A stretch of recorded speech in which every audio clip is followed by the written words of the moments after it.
The fourth meeting of the 61st session of the Commission for Social Development is called to order.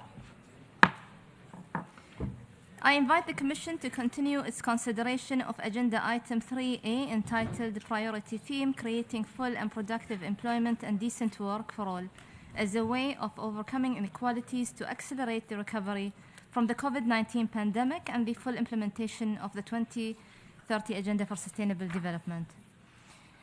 In order, of course, to hold its Ministerial Forum on the priority theme.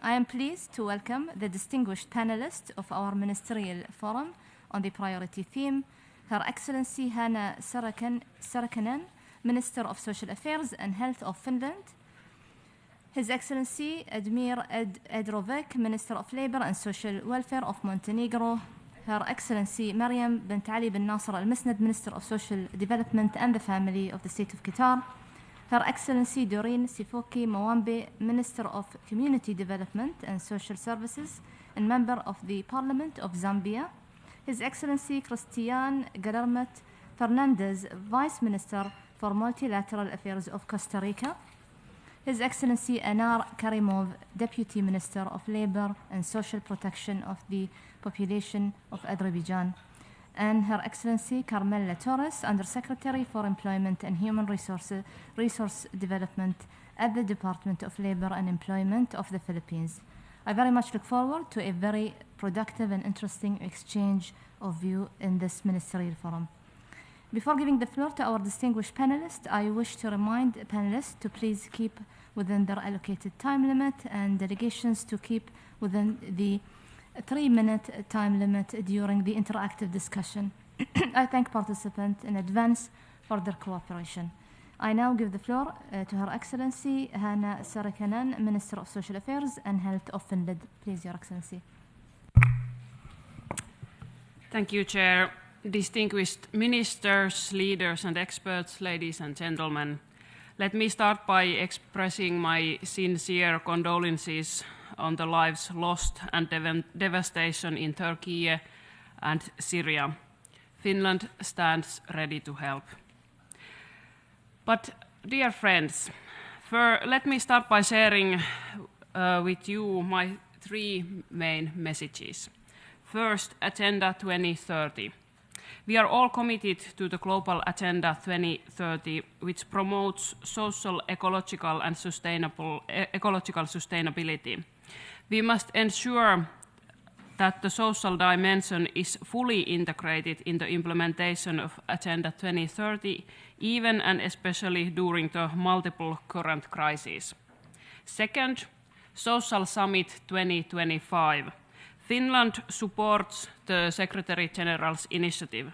It is a high time for us to update the social agenda, global agenda for the social dimension of sustainable development. Thirdly, economy of well-being.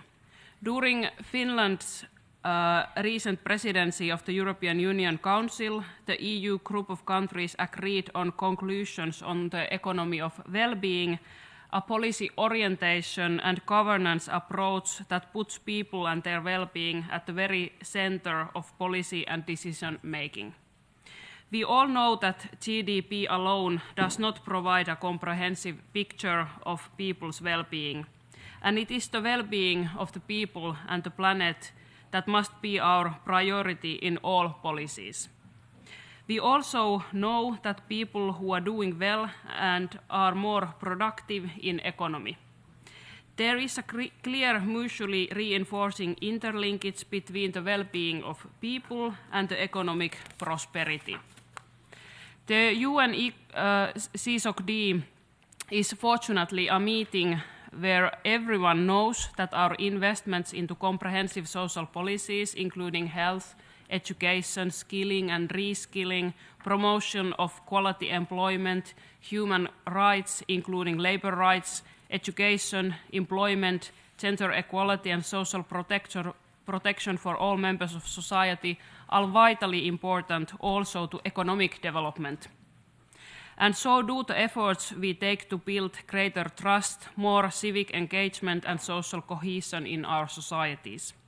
They all contribute to sustainable economies through stronger total factor productivity, greater financial and political stability, and enhanced resilience to adverse shocks. In the times of eco-crisis, which jeopardizes the well-being of us all and the generation to come, we must also think together what shape can well-being and economic prosperity take in the limits of our planet. How can we maximize the people's well-being in the limits of the well-being of the planet? We would like to discuss all this with you here at the Commission on Social Development this week and the next week, but also going forward to this year's SDG Summit and the UN Social Summit 2025. The economy of well-being and comprehensive social policies are two great concepts that help us to understand the critically important interdependencies between the various sectors, themes and topics that belong under the social dimension of sustainable development.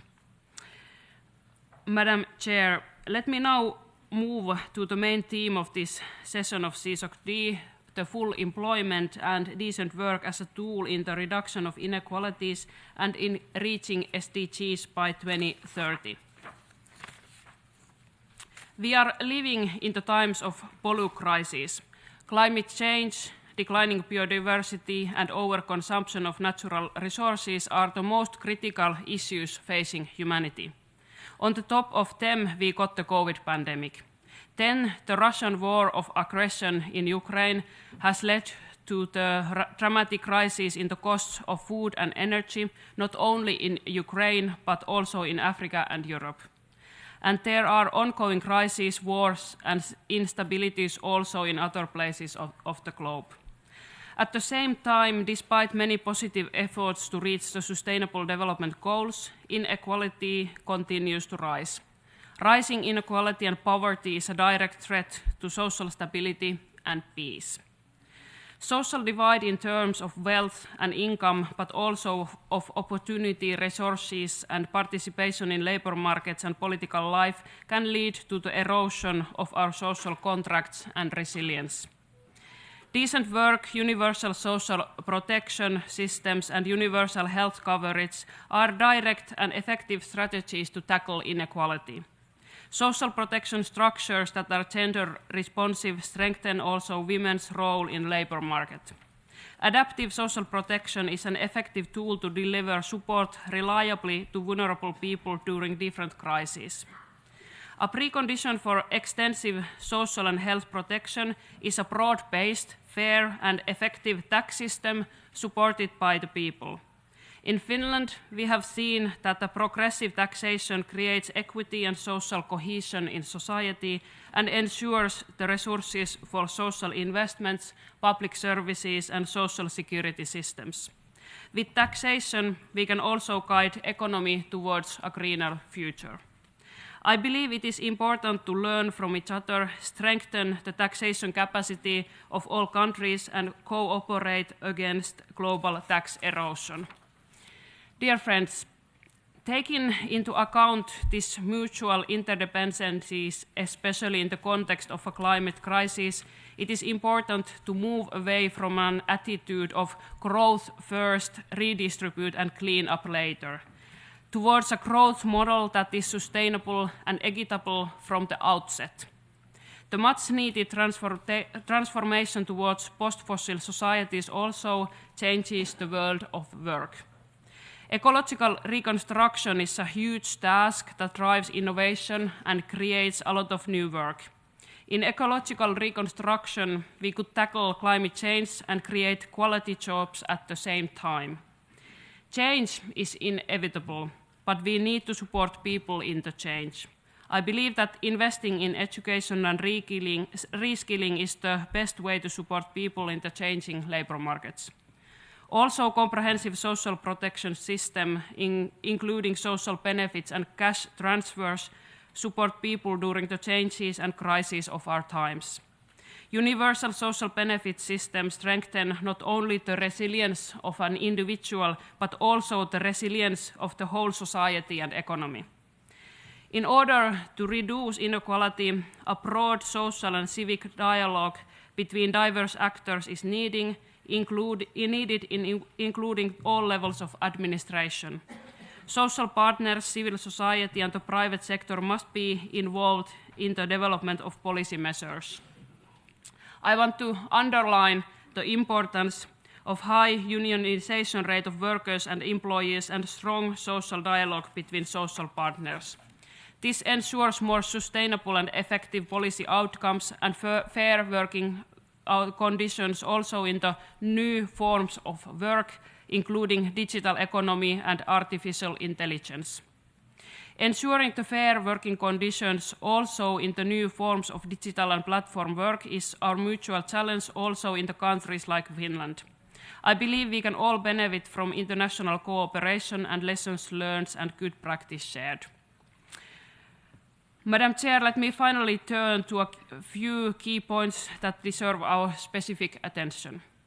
Any work is not sufficient, all work must be decent.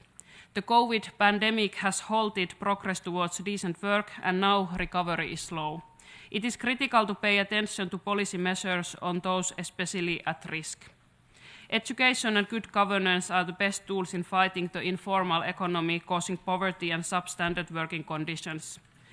We know that youth, women, migrants and persons with disabilities are particularly vulnerable to poverty, discrimination and exploitation at work, often caused by the lack of formal job opportunities, lack of decent minimum wages and precarious work. Looking at the situation in Finland, one could say that while there is still work to do in international comparison, the Finnish education, social policy and labour market innovation and institutions have reduced gender inequalities in labour markets relatively effectively. The overall employment rate is relatively high, about 74% for both women and men in Finland. The parental leave arrangements and the availability of affordable high-quality childcare services strongly impacts women's high and equal labour force participation figures in Finland. Most women work even if they have young children, and the daycare services are affordable to all. Public and private early childhood education is high quality because the daycare centers and schools have university-educated professional staff taking care of our children. Most, but not all of these care economy professionals are women.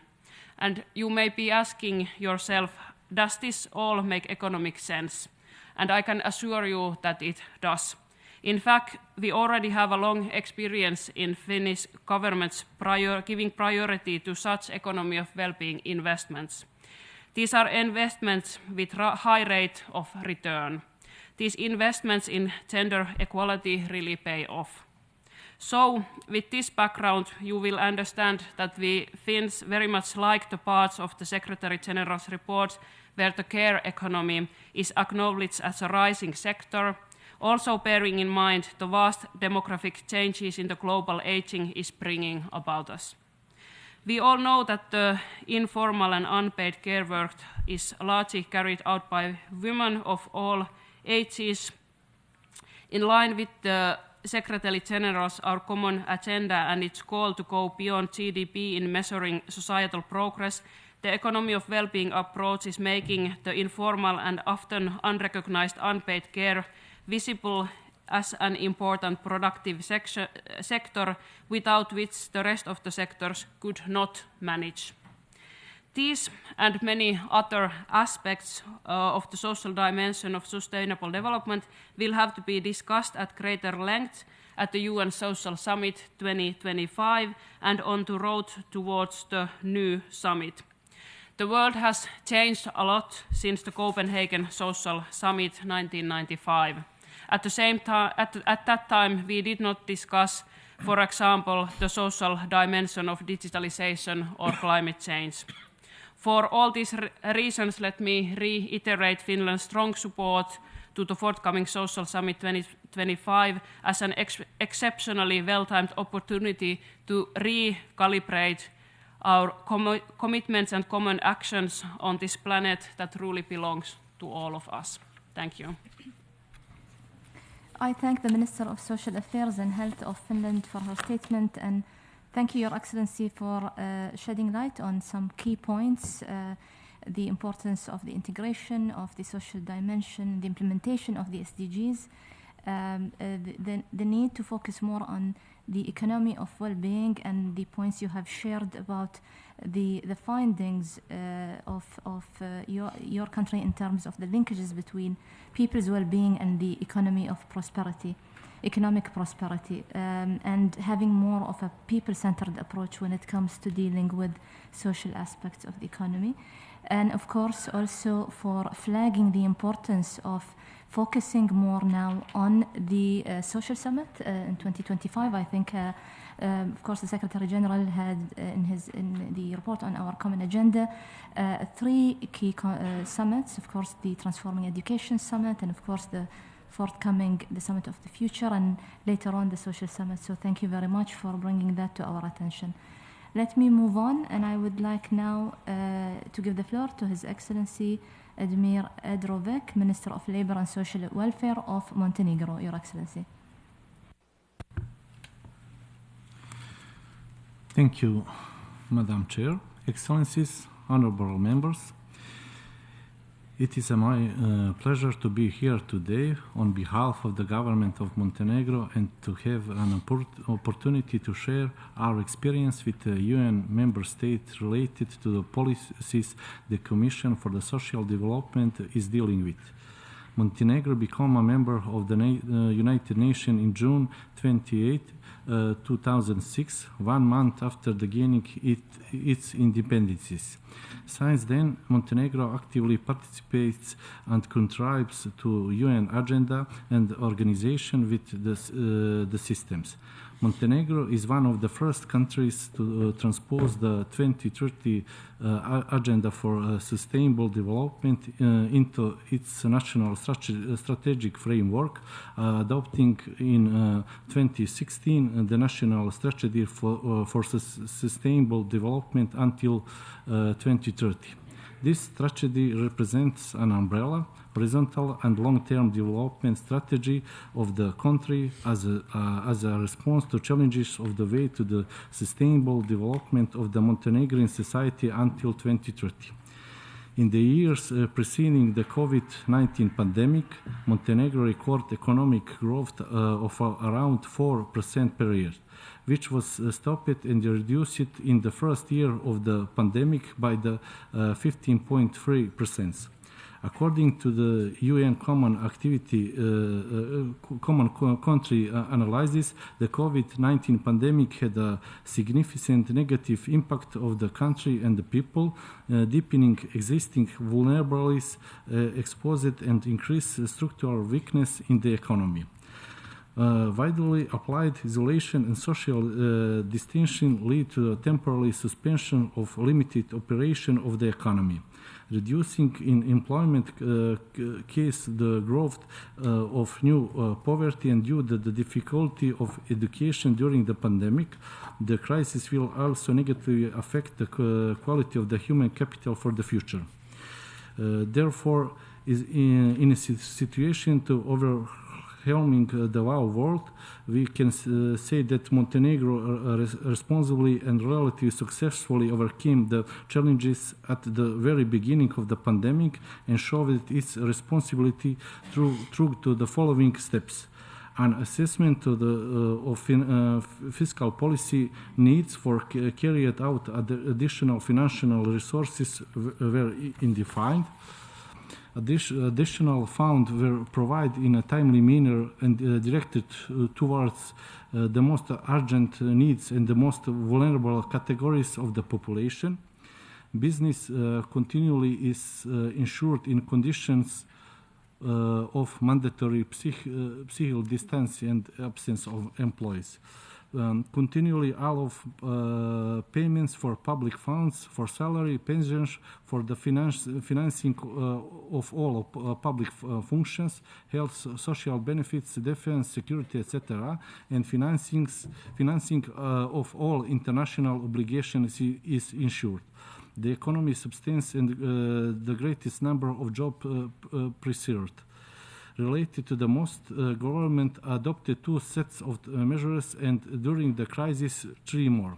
The first two sets of measures were adopted by the government immediately after the outbreak of the pandemic. The measures were aimed to maintain the liquidity of the economy through the possibility of deferring tax and credit obligation to business entities and citizens. At the same time, measures were adopted with the aim of providing jobs and creating precondition for a faster recovery of the economy through subsidies of employee in economic entities for monthly wage. A special package of significant support for the agriculture sector was also created. Social measures were also defined by the identified group of the most vulnerable citizens who were provided with one-time financial assistance. The third package of economic measures was defined as a development program in the conditions of the new reality. In contained short-term and long-term measures aimed in the recovery of the Montenegrin economy through the diversification of increasing domestic production. During 2021, 2 more packages of measures to support the economy and citizens were adopted. The measures were aimed at supporting the maintenance of employment level, improving liquidity, increasing the number of tourists, agricultural stability, as well as supporting vulnerable categories of the population. However, the recovery from the COVID-19 pandemic was further complicated by the Russian aggression against Ukraine, which triggered a new crisis that has serious consequences for the European and the entire world economy. All European households and companies are facing an extraordinary increase of energy cost, which was consequently triggered a wave of inflation. The question is how to move forward. In this pursuit of establishing dignified work for all, as one of the 70 global goals, Montenegro devotes full attention to promoting the standards and fundamental principles of the right to work, which are achieving dignified income, occupational safety, social insurance for family members, equal opportunities and equal treatment, greater choice for personal development and social integration, freedom of organization and participation in decision making. New technologies and digitalization create new forms of employment and new concept of work in which the social protection system is still not sufficiently developed. In this context, respect for the key principles of the European pillars of social rights is of particular importance in order to support the fair functioning of the labor market and social protection system, especially in the context of an aging population and increasing digitalization. I will take this occasion to highlight some of the activities in this regard. Through social dialogue and active participation of social partners, we are descending to achieve decent work for everyone through harmonizing labor laws with international standards. Through social dialogue, the state leads a constant process of improving the procedure for exercising the rights of employees, achieving employment and flexibility in the labor market. A new third-in-line decent work program is being prepared. The program promotes decent work as a key component of development policies.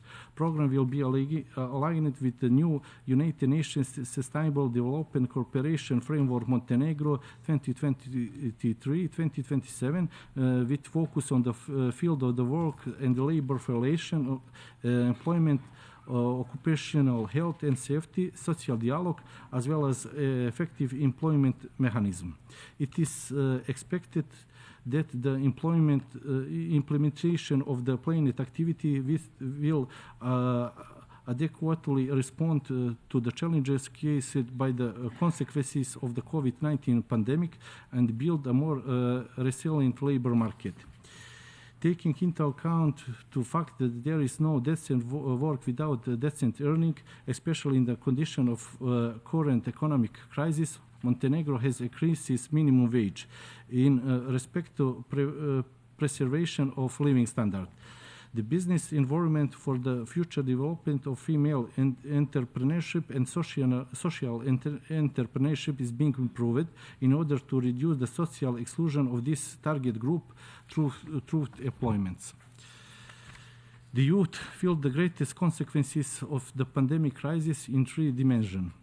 Interruption of schooling, training and learning through the work, greater difficulties for young people looking for work and entering in the labor market for the first time, and loss of jobs, and they come along with a decline in the quality of employment.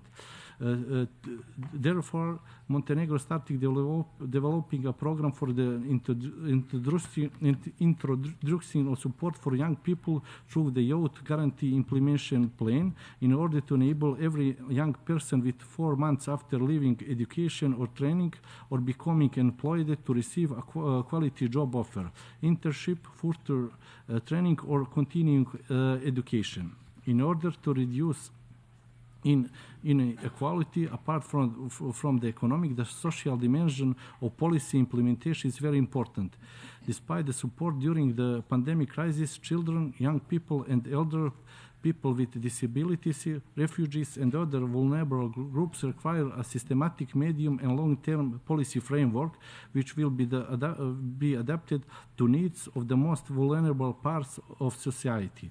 Such an approach is based on the belief that no members of society should be left out on the principle of respect for human rights and international standards. At the moment, Montenegro is implementing a series of reform activities to improve the position of all vulnerable groups, such as in order to reduce child poverty, a child allowance was introduced for children up to 18 years of age. The law of temporary child support began to be applied, and the Alumni Fund was established. The allowance for newborn child has been significantly increased in order to support families and increase the birth rate. At the same time, we are expanding the network of services providers in the field of social protection and support services for the most vulnerable categories of society.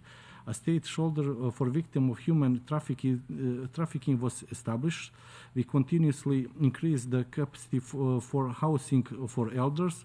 Campaigning to promote foster care give positive results in terms of increasing the number of foster families. A support to the reform of the social welfare system, the integrated social welfare information system is implemented to ensure the social vulnerable citizens have easier and faster access to cash transfer, but also the better social and family protection services, as well as better social cash transfer targeting. Guided by the experience from the pandemic crisis, Montenegro directs its activity towards planning public policy and meaning reforms aiming at maintaining macroeconomic stability, strengthening international competitiveness, and improving the conditions for more digital, greener, stronger, and more realistic economic growth and development. In this context, the program of economic reform represents a medium-term public policy programming document.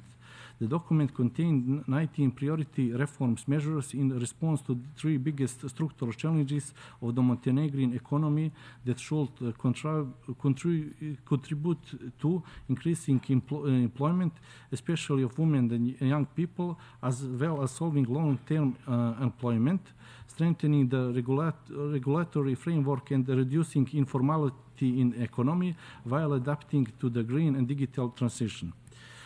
This very session of the Commission for the Social Development provides an opportunity to further improve our system through the comparative practice and knowledge about policies that have already produced positive effects in UN member states. Thank you for attention.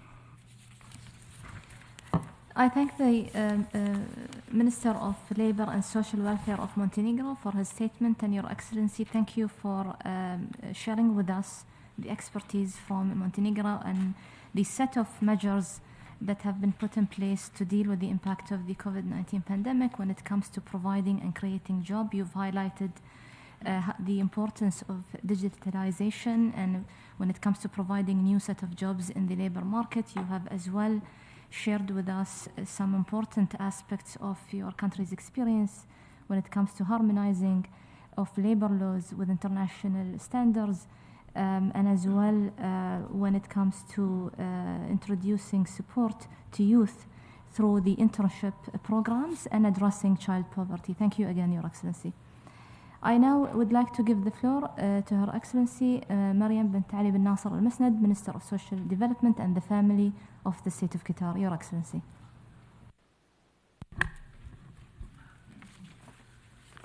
السيدة الرئيسة، أصحاب السعادة. Madam Chair, Excellencies, ladies and gentlemen.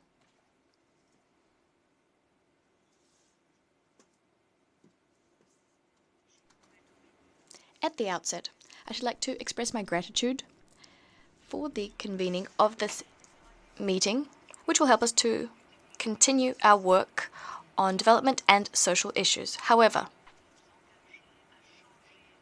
it's necessary for us to change our speeches, to make them more realistic, so that we can help societies which need it to achieve justice and equity. We are duty-bound to do so before history. Our conscience calls on us to make substantive headway so as to empower individuals and support them. As you know, history has been bleak. Development is something that not a single state or region is responsible for. All states are responsible to achieve this. None of us live on an island. What happens in the Far East is then felt, the ripple effects are felt in the West. So what we can hope for is a world in which everyone stands in solidarity and supports one another. We will work to protect human societies from external threats and challenges. We will reach out our hands to ensure that peace, love, and development take their rightful place amongst the peoples of the world.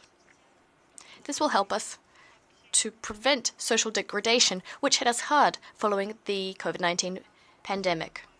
This will also help us to go further down the path of development through mutual assistance, solidarity, and partnerships. This is a way to ensure that all societies have equal, equitable opportunities to develop, to make headway. This is Qatar's message to the world. The COVID-19 pandemic has thrown into sharp relief the essential role of solidarity at the international level so that we can work hand in hand to ensure decent work for men and women alike, and also to ensure full employment. Work is a necessary precondition for human dignity, and this is why we are fighting to ensure that all societies, without any distinction, whether that be on the basis of ethnicity or religion, achieve this goal. It is in all of our interests. Social justice and human dignity is something we want for all peoples and all societies, regardless of all other interests and considerations. As you may well know, Qatar has played an active role in the World Partnership for Development. The various initiatives which seek to ensure productive jobs which have benefits for societies, individuals, and households, that is part and parcel of our foreign policy. We have funded a number of development projects, the goal being to ensure decent work for all. Roughly $600 million have been channeled to this end by the State of Qatar.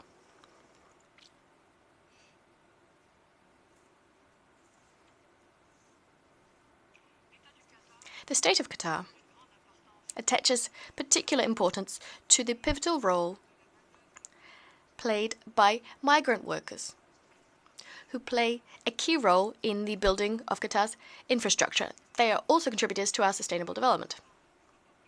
My country is continuing to provide basic services to migrant workers without discrimination of any kind. Migrant workers are afforded legal protections and various services in spheres such as education, health, social protection, and housing.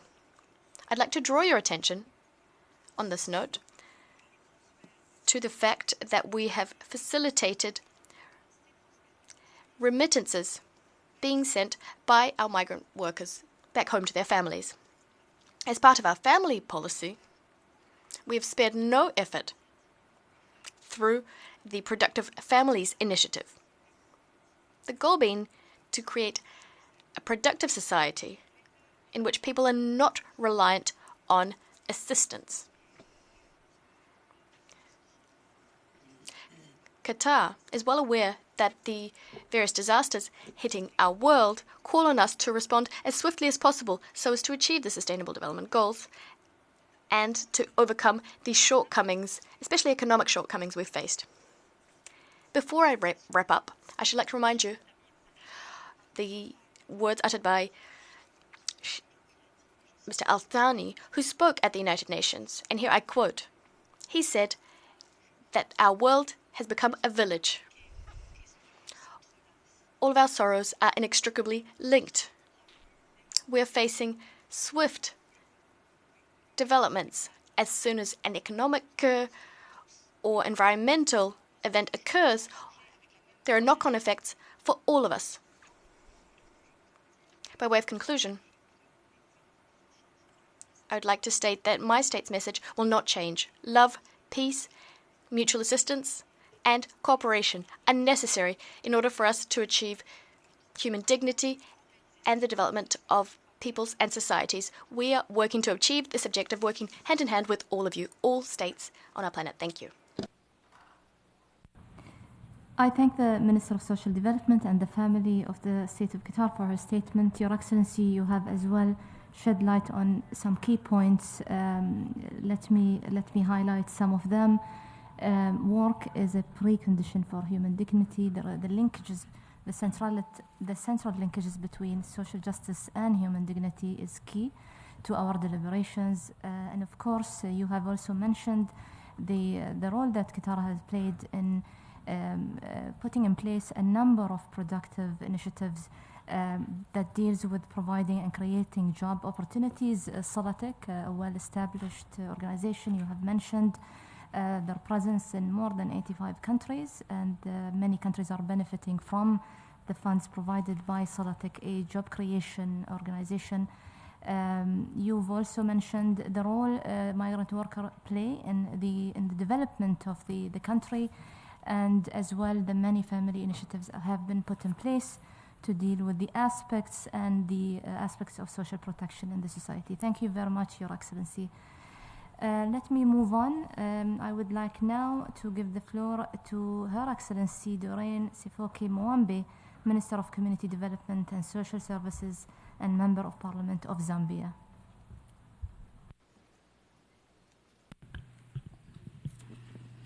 Chairperson, delegates, good morning.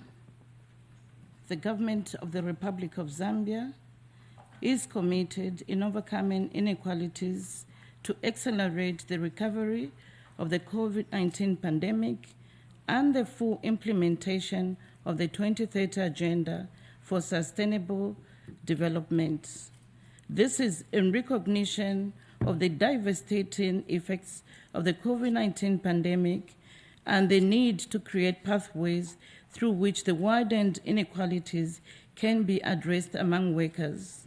In order to create employment, enhance the quality of jobs, foster equal opportunities, and reduce inequalities in the labor market, Zambia has entrenched legal position in the Republican's constitution, which provides for 1, adequate and equal opportunities for appointments, training, and advancement of members for both gender and members of all ethnic groups. 2, representation of persons with disabilities in the composition of the public service at all levels. and 3, equitable representation of the youth. To this end, the government of the Republic of Zambia adhered to the spirit of the Constitution during the recruitment of teachers and health workers. The government affected a 60% increase in the number of workers recruited and offered an equitable representation of gender, persons with disabilities, and the youths. Chairperson, the Employment Code Act number 3 of 2019 also provides for equitable enumeration of men and women, and it also requires employers to pay equal wages of work for equal value. Further, it prohibits discrimination against a current or prospective employee on any grounds. Other pieces of legislation relating to creation of employment, enhancement of quality jobs, fostering equal opportunities, and reducing inequalities in the labor market include 1, Citizens Economic Empowerment Fund Act, 2, Industrial and Labor Relations Act, 3, Persons with Disabilities Act, and 4, Gender Equality and Equity Act. The government has also put in place policy measures as an increment in the Constituency Development Fund by over 1,600%. This is aimed at providing financial accessibility at the local level to youths and also undergo vocational training in order to enhance their livelihoods. This was a recognition of informal jobs and timely creation of jobs for the youths. In addition, government has further linked the youths benefiting from the financial assistance to the local markets. This is a means through which resources from other cities being transferred to the rural areas as a means of alleviating poverty at local level. Chairperson, as a response to the impact of COVID-19, government issued the statutory instrument number 48 of 2022, which was meant to cushion companies that were financially stressed. This included others, the exemption from paying employees sent on forced leave and later take them on once the pandemic was put under control. Other measures in the statutory instrument included allowing employees in management to negotiate for their own rate of gratuity as opposed to the 25% which was provided for in the principal law. Further, government implemented the Temporal Emergency Social Cash Transfer Program, which assisted the vulnerable and all those experiencing the social and economic impacts of COVID-19 with a bi-monthly and tri-monthly cash transfers. Government also created a temporal COVID-19 relief fund to cushion various sectors from the negative impacts. This mainly targeted the informal sector.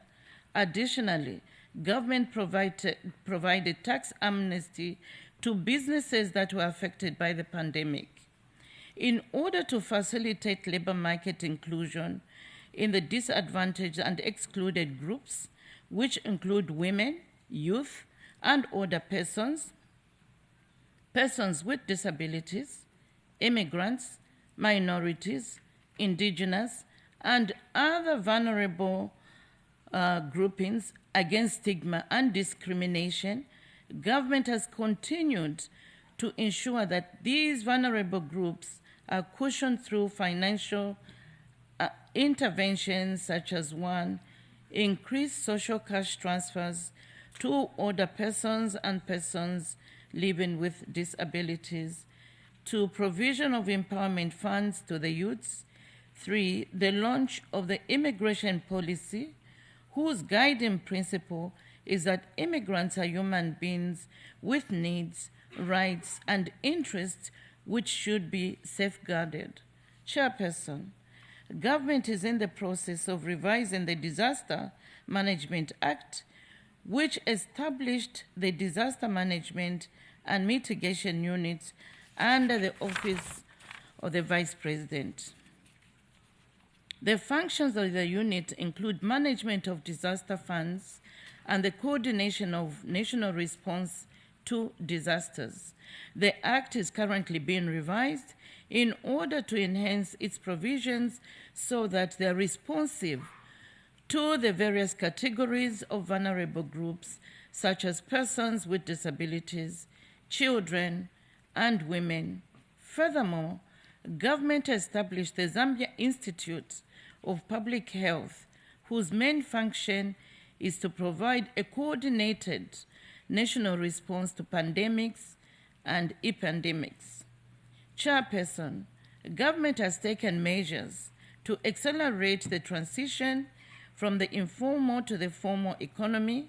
This has been done through various measures which include: 1, the provision of incentives for the informal economy to register with statutory authorities as cooperatives; 2, the creation of the Ministry of Small and Medium Enterprises; 3, encourage entrepreneurial skills amongst the youth by training them in different skill sets; 4, provision of financial resources such as concessional loans and grants like the Youth Empowerment Funds; and 5, removal of trade barriers by giving government contracts to the skilled youths at the local level; and 6, decentralization of support services through creation of national substructure at lower levels.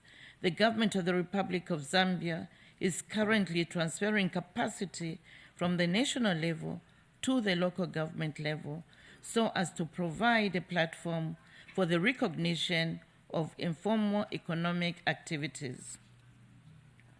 Chairperson, to achieve universal comprehension and sustainable social protection systems which cover all types of workers and adapted to socio-economic transformations within societies, there is need to put in place interventions such as: 1, the establishment of systems which cover formal and informal workers based on solidarity principles; 2, provision of contributory and non-contributory schemes so that the needs of all types of workers are covered; 3, creation of health insurance schemes that cover both the informal and formal sectors; 4, coverage of occupational and safety issues of employees at a place of work through establishment of institutions with mandate to monitor industries on compliance levels; and 5, development of early warning systems on drastic climate change effects.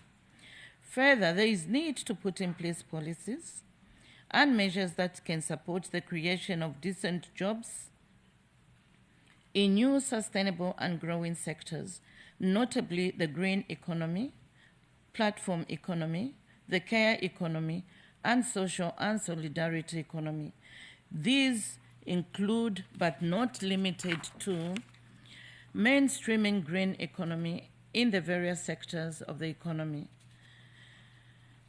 to enhancing workplace regulations in order to promote decent working conditions for employees; 3, development of relevant policies and laws to provide protection for platform workers who are now of paramount importance in this digital world of work; and 4, the social solidarity economy needs to be recognized as an important economy in generating decent, productive employment and improved living standards for all. I thank you. I thank the Minister of Community Development and Social Services of Zambia for her statement. Your Excellency, thank you so much for also sharing with us the set of measures put in place to deal with the COVID-19 pandemic to safeguard the rights of employees. You have as well mentioned the process of revisions of laws and regulations to address the needs of vulnerable groups in your country, and the importance of putting in place sustainable social protection systems to address the need of workers on different fronts. Thank you very much, Excellency. I would like now to move on and to give the floor to His Excellency Kristen Gilmert Fernandez, Vice Minister of Multilateral Affairs of Costa Rica. Your Excellency, the floor is yours. Muchas gracias. Thank you very much, Madam Chairperson. Thank you again, and good morning to all of the colleagues and to our excellent panelists. Let me begin, Madam Chairman, by extending the condolences of the government and people of Costa Rica to the people and government of Turkey and Syria at the regrettable material and human loss resulting from the earthquakes yesterday. And we also stand in solidarity with the people and government of Chile, given the forest fires which have impacted this brotherly country since last week.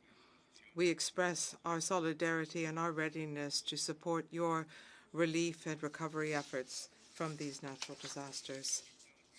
Today, Madam Chairperson, we've been invited to reflect on creating full and productive employment and decent work for all as a way of overcoming inequalities to accelerate the recovery from the COVID-19 pandemic, and above all, to ensure the full implementation of the 2030 Agenda for Sustainable Development.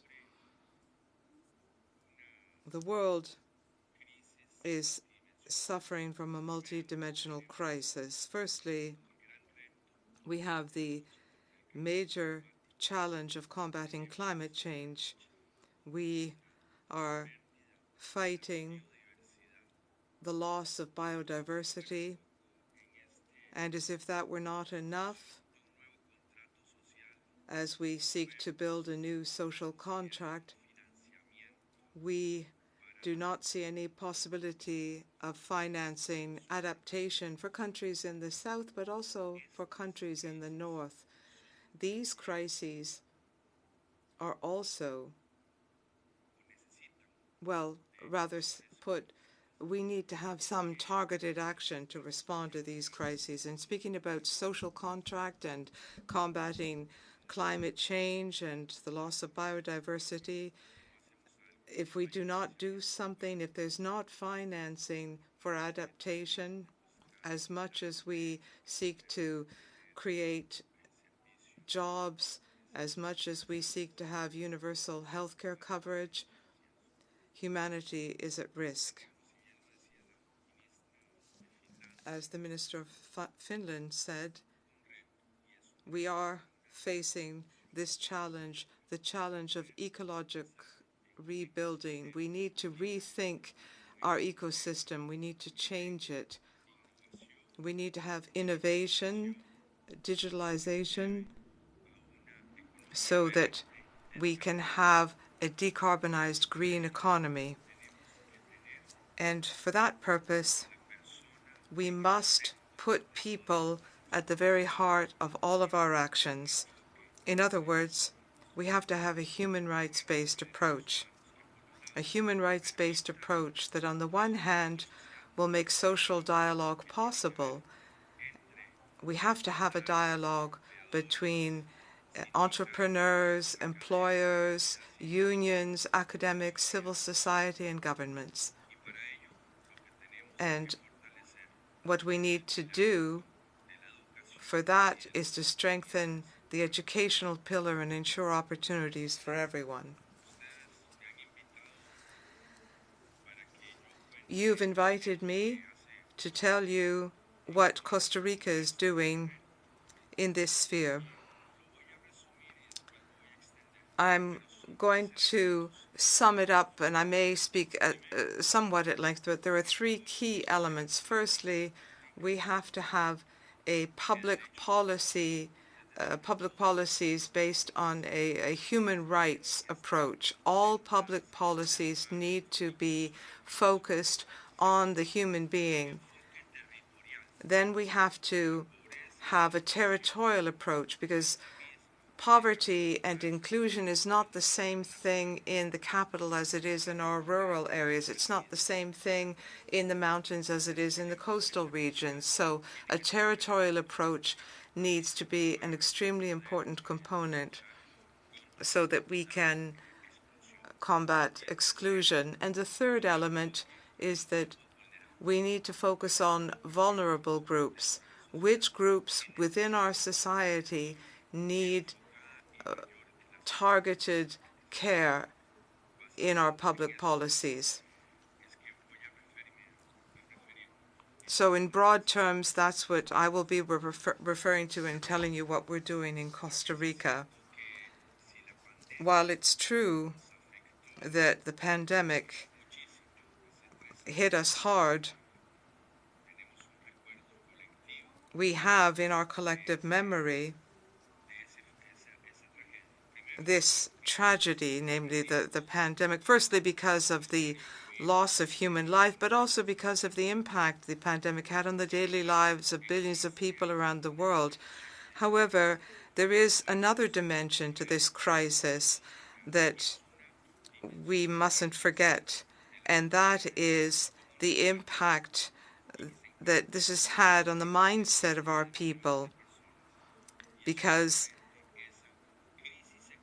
we are now facing a social and economic crisis. It is ever present in the day-to-day lives of people and our economies. In Costa Rica, the COVID-19 pandemic hit the tourism sector, the agricultural production sector, and the services sector hardest. The first two sectors I mentioned in the list drive the economy of the coastal and rural regions of the countries. These are the regions that have the lowest economic indicators, and ultimately these people are the ones who need stronger direct involvement from the state.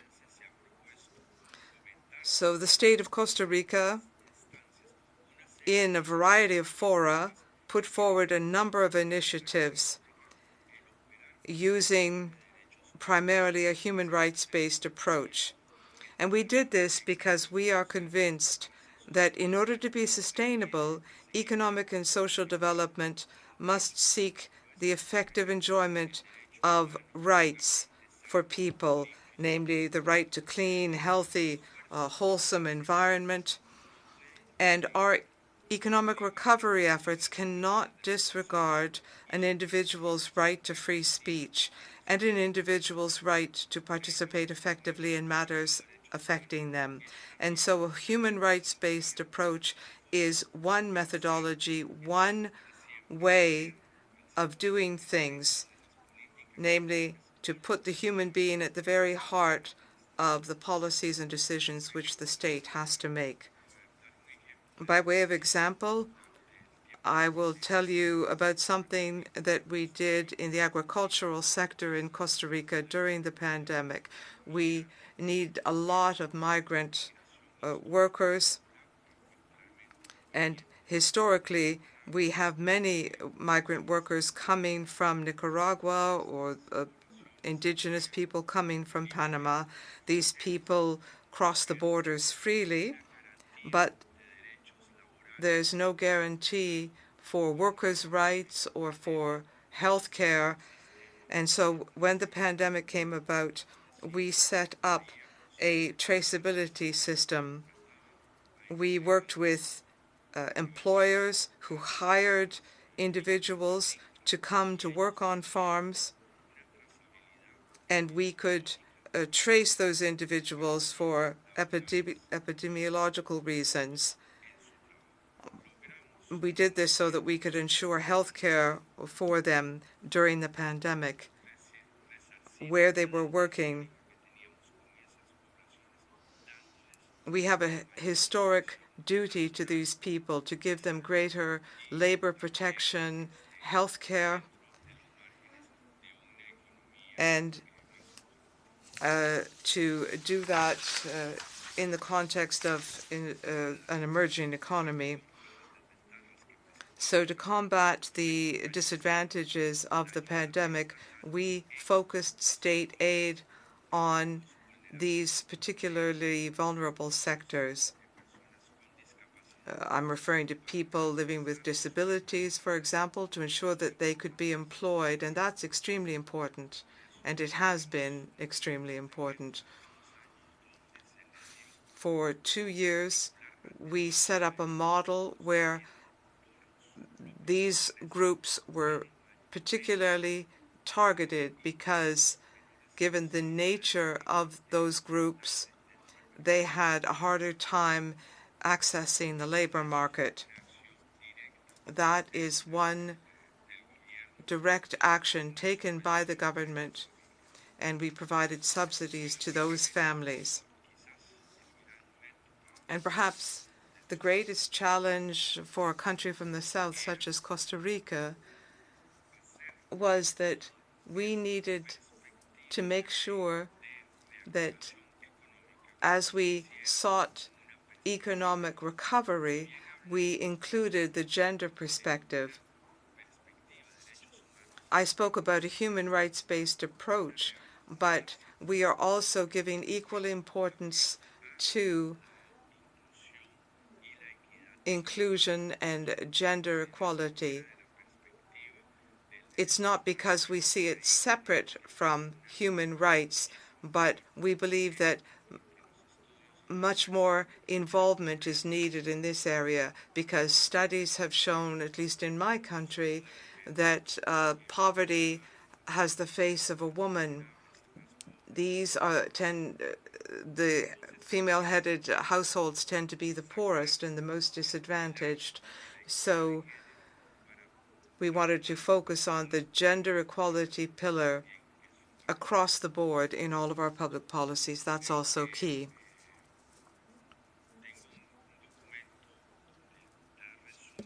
I have a document which summarizes all of these positive experiences, and I can make that available to the Bureau, because you'll see these issues in greater detail. But I think the most important thing to highlight in this panel is to focus on these tools that countries need so that we can work towards economic recovery. It has to be green, decarbonized, and inclusive recovery. And I do indeed believe that the human rights-based approach, a territorial approach, a focus on vulnerable groups, that's an approach that can help us in each of our countries so that we can ensure better development and fully recover our economies. I do believe that among the strategies we've applied in Costa Rica, we would highlight the fact that focusing on targeted groups within our society is absolutely key. We do this so that we can ensure the human rights for everyone. And working together with various international actors is also absolutely necessary. That's what I meant when I spoke earlier about financing adaptation to face climate change. If we really want to have a new global social impact, then we need to ensure that international fora change the approach, and we need to make sure that development is not just a dividing line between two separate worlds, but that the borders of that line do not exist, that that line disappears. The discussion of development and GDP is perhaps a topic for another forum, but I did want to mention it here. So let me simply say thank you for this invitation, and for this opportunity to work together with the community of nations as we seek to find the best way to move forward, ensure development for everyone. Thank you. I thank the Vice Minister for Multilateral Affairs of Costa Rica for his statement, and Your Excellency, you've also shed light on some key points when it comes to addressing the needs of populations and the overcoming the impact of the COVID-19 pandemic. You brought Costa Rica's experience. You've very much highlighted again the need to have a human rights-based approach, a territorial approach as well. As you have said, no one policy fits the whole of the country. There are, when it comes to the post-COVID situation, specific sectors like tourism have been affected the most, where the government had targeted and focused programs to address their needs. Again, migrant workers, you shed light on that as well. The need to focus on the needs of vulnerable groups, persons with disabilities. I think these are all key elements when it comes to the need to have a people's approach, people-centered approach, a human rights-based approach when it comes to addressing the socio-economic needs of populations. Thank you very much. I will move on, and I would like now to give the floor to His Excellency Anar Karimov, Deputy Minister of Labor and Social Protection of the Population of Azerbaijan. Please, Your Excellency. Thank you, and dear Madam Chair, distinguished delegates, dear participants, ladies and gentlemen. I would like to take this opportunity to kindly greet all participants of this esteemed forum and express my gratitude for this opportunity to contribute to these important discussions. At outset, I join my colleague panelists to convey condolences to families who suffered in Turkey and Syria. Rescue works still continue, and many countries express their readiness and solidarity for assistance, and Azerbaijan also has already dispatched the first group of 500 rescues to the region. This forum is a valuable platform to share our national experiences on effective policies and initiatives following bitter consequences of COVID pandemic. Azerbaijan was also hit by the pandemic, and the economy declined by 4.3%. So the government adopted social programs in the amount of $3 billion, which made up approximately 6% of its GDP. So in my intervention, I would like mainly to focus on three components that proved to be effective, resilient, and inclusive measures. First, I would like to mention pandemic-related package to support employment and social welfare that covered half of the country population, so it's made up 5 million persons. First of all, government undertook the necessary adaptations to employment policies and regulations in order to prevent unjustified dismissals and layoffs to protect the existing jobs. It also initiated wage subsidies and implemented temporary exemptions from taxes and customs duties that aim to support enterprises, particularly SMEs, in order to protect low-skilled workers. 40,000 public paid works have been created. Later, this number has been doubled. So this worked as a successful short-term schemes for several months. Specific social protection interventions were made up to help informal workers as a vulnerable group. 600,000 persons were paid up a lump sum cash payment. That's approximately 6% of the population. Another successful experience was social startup incentives, a new self-employment program. According to this program, vulnerable families in rural areas were provided by business assets in various sectors like agriculture, services, and as a part of the program, these families were provided with trainings how to use these assets, so that helped a lot with the sustainability of these social startups. This program has been successful, so UNDP, World Bank, and National SME Development Agency joined it till 2025. And elder persons over 65 years old, another vulnerable group, were provided with social services at home, and their basic needs were delivered. 2/3 of the self-employment program, that's approximately 40,000 persons, consists of women, young people, and persons with disabilities.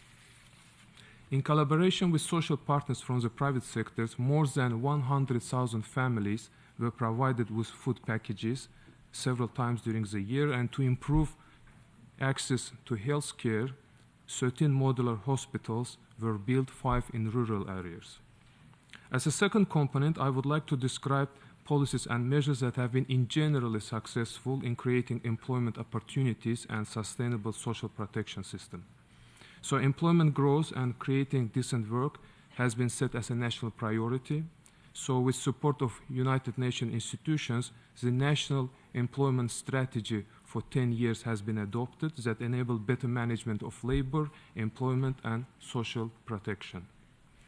Azerbaijan was also one of the first countries to engage with UN SDG mainstreaming acceleration and policy support platform, which focused on inclusive labor market among other goals.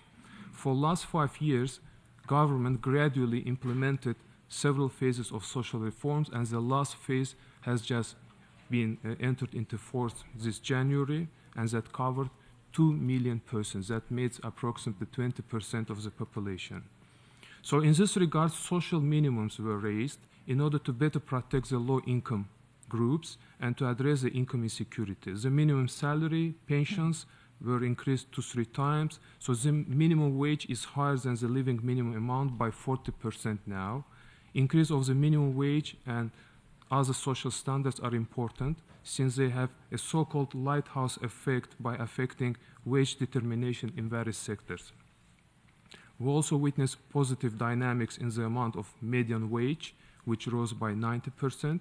The average monthly salary increased by 55%, making jobs in the formal sector more attractive in addition to unemployment insurance and other employment-related benefits. Since informality is a major contributor to working poverty and inequality, significant efforts were exerted to increase the formal sector share in the labor market. So to comprehensive approach on social, economic, and labor policies, the number of employment contracts grew by more than 35%, while the overall wage fund of the country doubled. As a result, the labor market stabilized and the employment rate decreased from 7 to 5%. The funds collected in the unemployment insurance fund has doubled since 2018, and 85% of it is used for active labor market activities such as vocational training, career guidance, job fairs, wage subsidies, self-employment program. In order to support the youth labor market inclusion, who composes a quarter of the country, the young people are actively engaged in vocational trainings. More than 60% of vocational training graduates are hired. So to enhance the job matching process, the National Employment Agency conducts regular surveys.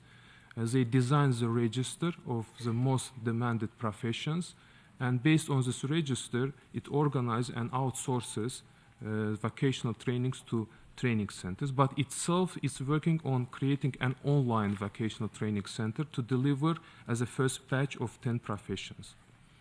In 2022, more than 5% of employment-related applications that made approximately 70,000 persons, primarily young people, were processed via vocational advisory services.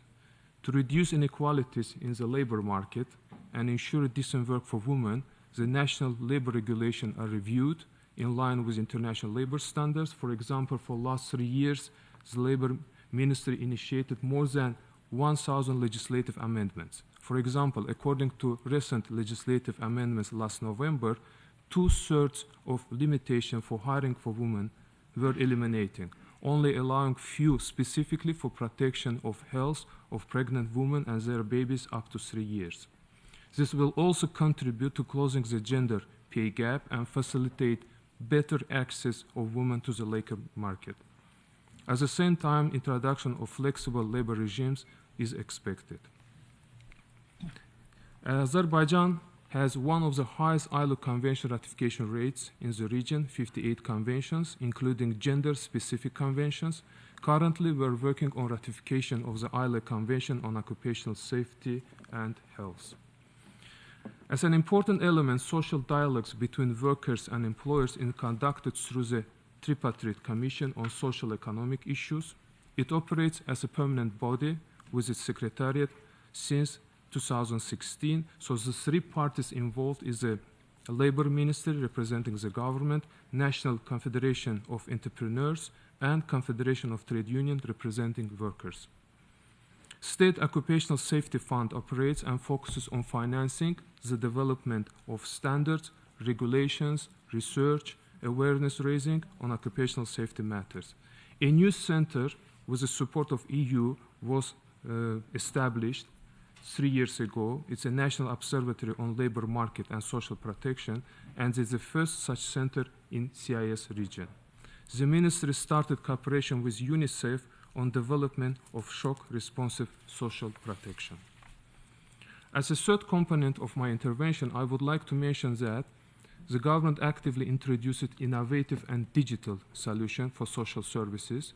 New social services centers were set up to deliver comprehensive, sustainable social protection for everyone from single operational platform. So the latest center was put into operation just last December. The center currently provides more than 100 services in transparent and efficient manner with coverage of more than 2 million persons. So that's 20% of the population. 90% of ministry services are currently delivered electronically. So for example, more than 30 types of electronic documents may be obtained with QR codes. So no need for bureaucratic stamps, no need to visit any state authorities. We also managed to integrate 25 state bodies on a single electronic platform, so that allows citizens not to apply to many doors, to visit many bureaucrats. We can collect this information electronically, and 10 million persons were already served through such automation. We're planning to move towards electronic labor and employment electronic system. It means that from last year, we are not using any more paper labor contracts. This contract has been digitalized. Basically, that allows to conduct electronic audits, not to disrupt businesses, and to issue certain kind of notification in advance without bringing costs or penalties to entrepreneurs. We try now to focus on proactive mechanism where the model itself identifies the beneficiary, so eligibility for specific social benefits is automatically identified by electronic system. This model helps us to eliminate corruption cases, delays, and unnecessary bureaucracy. So innovation will cover Azerbaijani territories liberated in 2020 from occupation. This will undergo comprehensive innovative transformation into green zone and will reestablish based on smart cities and smart villages for inclusive provision of social services. As the world is facing many challenges today, it's crucial for all of us to overcome them together so no one is left behind. Thank you very much. I thank the Deputy Minister of Labour and Social Protection of Population of Azerbaijan for his statement, and Your Excellency, you have as well shed light on key important initiatives of your country, the social programs that have been put in place to address the impact of the COVID-19 pandemic, the pandemic-related packages, and as well the social reform phases that the country have went through, as well labour market stabilization policies, and bringing in the gender perspective and the work you have done, ILO standard application, international cooperation is key as well, as you have mentioned, and the importance of digitalization, and very interesting to hear about the innovative and digital solutions for social services in the country as well. Thank you so much, Your Excellency.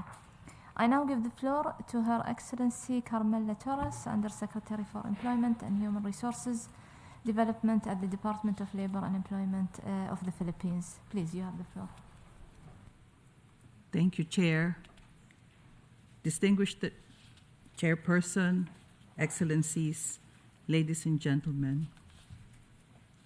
We come together to join minds, share experiences, and exchange ideas for what may be one of the greatest challenges to social development the modern world has had to face in recent memory. The COVID-19 pandemic and the deepening of inequalities it has caused. Our priority theme encapsulates the urgent undertaking set before us this century, putting in place policies and strategies that create a more inclusive, equitable, and adaptable labor market. The Philippine government remained committed to overcoming inequalities and accelerate recovery from the COVID-19 pandemic through full and productive employment and decent work for all, and the realization of the 2030 Agenda for Sustainable Development. Allow me to share the Philippine experience as we address the impact of the pandemic, focusing on creating employment, enhancing the quality of jobs, fostering equal opportunities, and reducing inequalities in the labor market. The pandemic brought about a spike in unemployment, a dramatic fall in labor force participation, reduction in working hours, and a large swell in the fraction of workers employed but absent from work.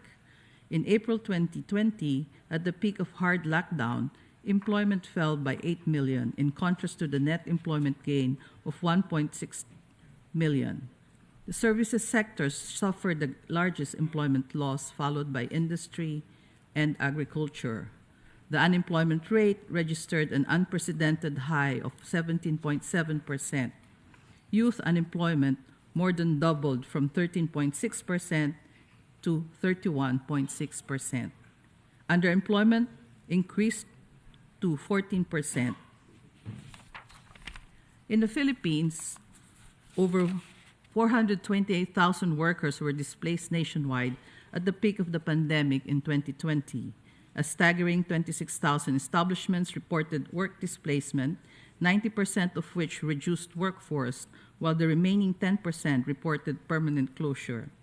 Another 4.5 million workers experienced unemployment disruptions, with over 161,000 businesses reporting implementation of flexible and hybrid work arrangements. To mitigate the impacts of COVID-19, we enacted policies and measures that shielded our constituents from bearing the worst effects of the pandemic. We implemented community quarantines to control the spread of the virus and limit the movement of the people. The Philippine government implemented an executive measure called the Social Amelioration Program to provide cash assistance to low-income households to help them cope with the economic impacts of the pandemic. We ratified the legislation which included the creation of a fund to support businesses affected by the pandemic, tax incentives, access to credit, training programs, and the implementation of a loan program for micro, small, and medium enterprises. The government allocated over $3 billion for the economic stimulus package. The Philippines launched emergency assistance to provide financial relief to workers in the formal sector, informal sector, and workers returning from overseas deployment. The adjustment measures was a safety net program that granted a one-time financial assistance package to workers in the formal sector. A community-based safety net program was implemented to provide temporary wage employment to informal, self-employed, and displaced marginalized workers, such as own-account workers, including small transport workers, or food and market vendors and other workers. The overseas Filipino workers were likewise extended with adjustment measures and emergency repatriation program. Over 658,000 workers in the formal sector received aid to the adjustment measures program. Community-based safety net program covered a total of 420,000 beneficiaries in the informal sector. Displaced land-based and sea-based workers were provided with emergency repatriation program. The Philippines launched an economic recovery strategy through an integrated approach. This emergency strategy involved engaging all sectors of society, employer groups, labor sector representatives, and other civil society organizations that form part of the tripartite consultation process. Social dialogue was proven crucial as programs rightfully reach appropriate sectors and groups. Its operational framework placed businesses and workers at the core of a whole society effort supported to restart economic activities, restore business confidence, upgrade and retool the workforce, and facilitate labor market access in an enabling environment supported by good governance and infrastructure.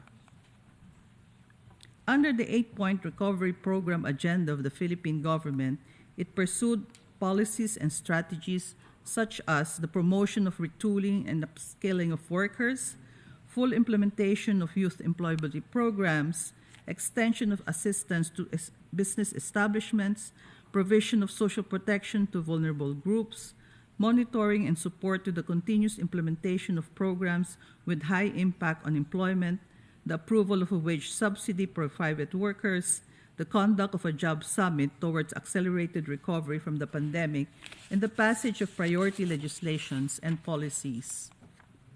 Its implementation benefited over 6.5 million individuals, with nearly 300,000 establishments provided assistance.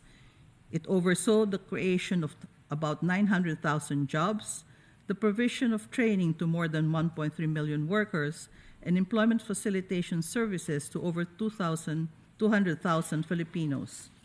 It also engaged the participation of the labor and business sectors to develop their respective recovery agenda, gathering sectoral representatives on how industries and workers are dealing with the pandemic, their preparations as the government safely reopened the economy, and what the government can do to support them.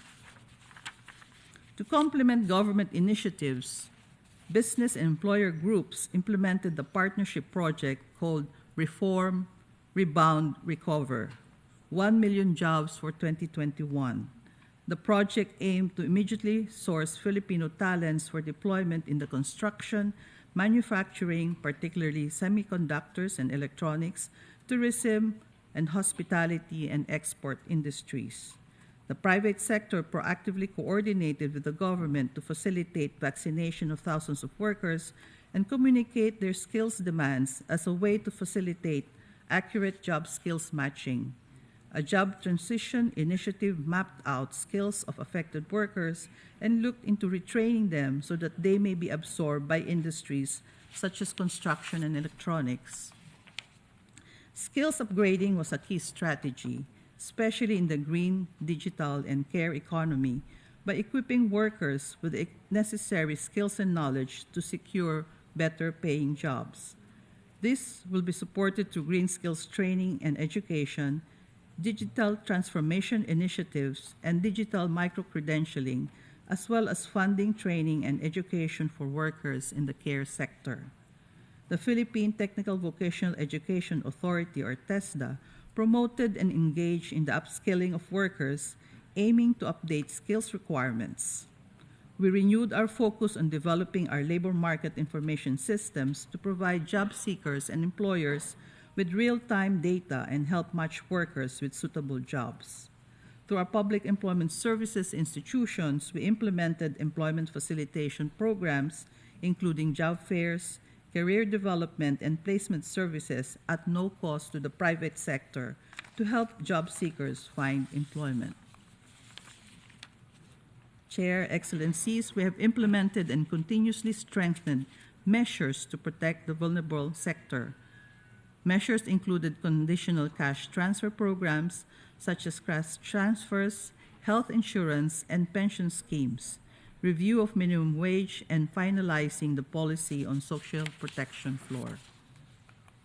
The government continued to implement and uphold existing policies that promoted equal opportunities. These included policies and practices in hiring, promotion, and pay, and the Magna Carta for disabled persons. Gender mainstreaming, inclusion, and accessibility were likewise main considerations in all the programs. To reduce informality and accelerate the transition of workers from the informal to the formal economy, we simplified business registration and compliance procedures to make it easier for informal workers to register and comply with regulations, and made sure their fundamental rights at work are protected. The President's 8-point socioeconomic agenda encapsulates the administration's goals of steering the economy back to its high growth trajectory through the consolidated efforts of all sectors to sustain inclusive and resilient growth. The agenda focused on creating more jobs, quality jobs, and green jobs by investing heavily in infrastructure, human capital development, and the digital economy. Following this, the government released the Philippine Development Plan for 2023 to 28 as the country's development blueprint for economic transformation. Drawing from the lessons learned during the pandemic, the plan pursued a whole-of-government and whole-society approach to accelerating recovery beyond the pandemic.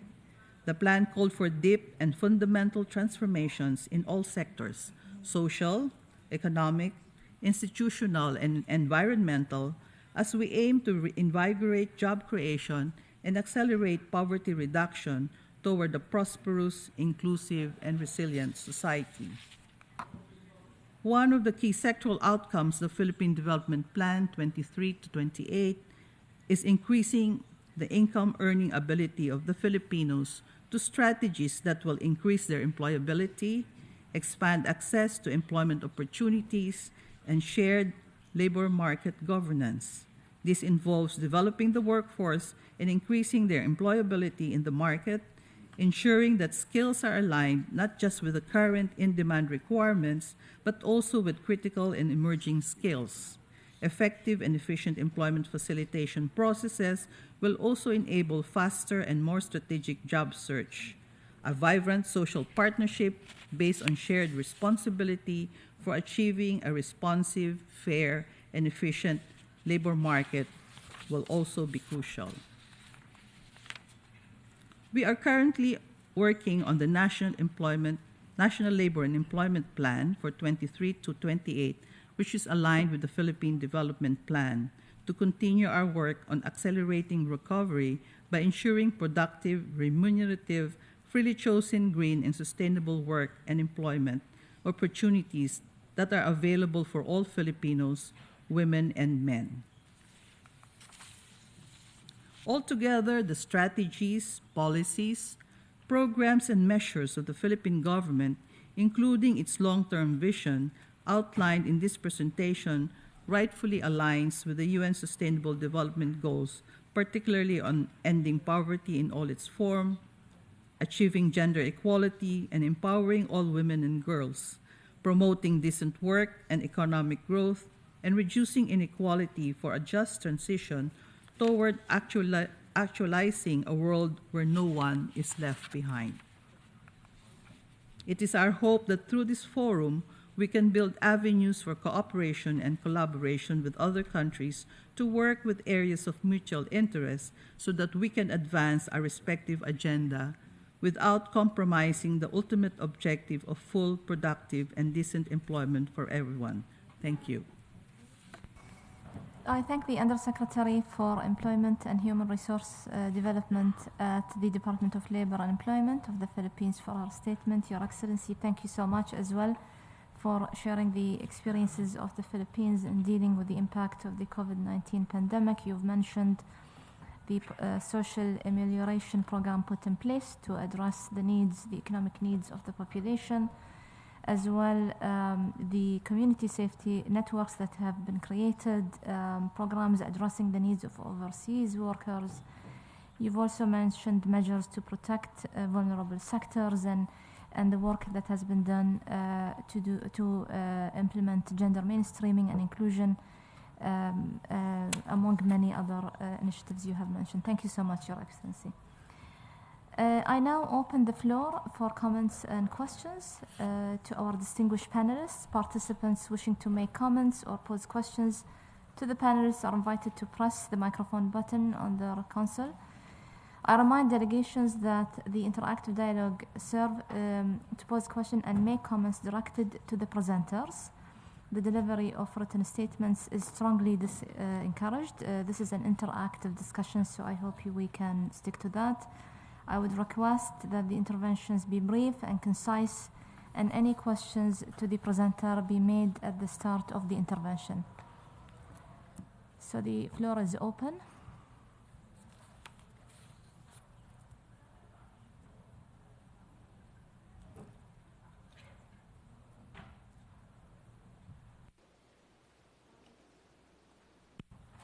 I would like to give the floor to the distinguished representative of Turkey. Please, you have the floor. Thank you, Chair. Ladies and gentlemen, before addressing the Commission, I would like to take a moment to thank warmly for all the expressions of solidarity of international community with my country, Turkey, on this difficult time.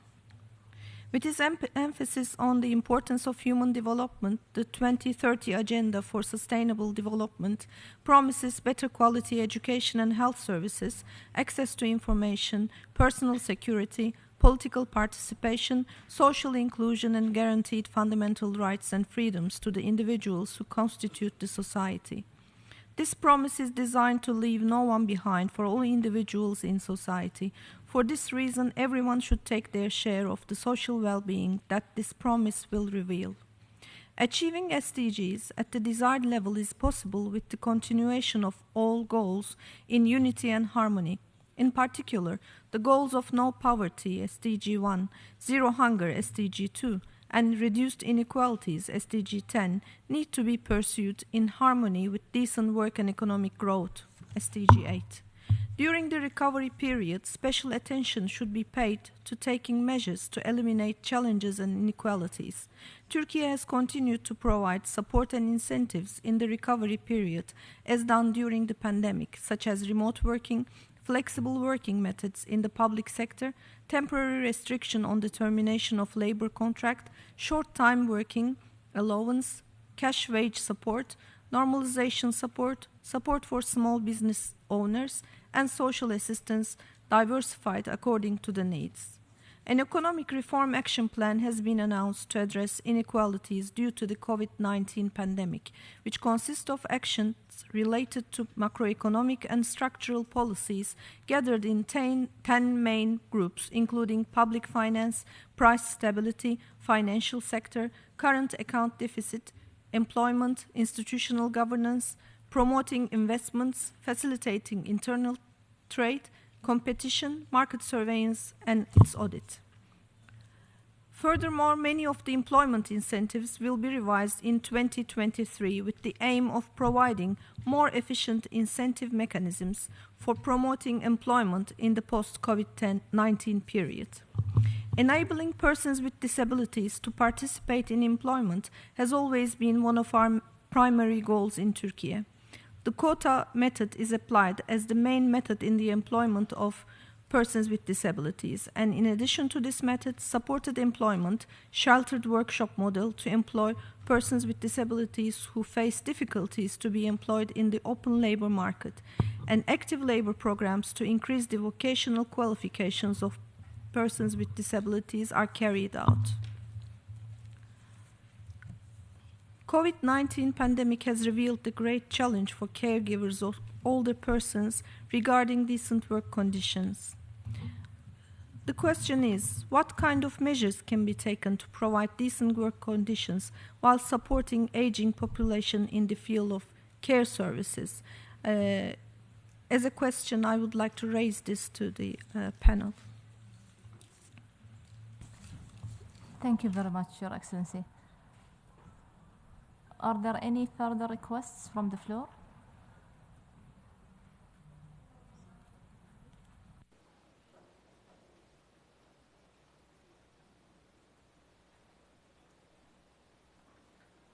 I would like to give the floor to the distinguished representative of Ukraine.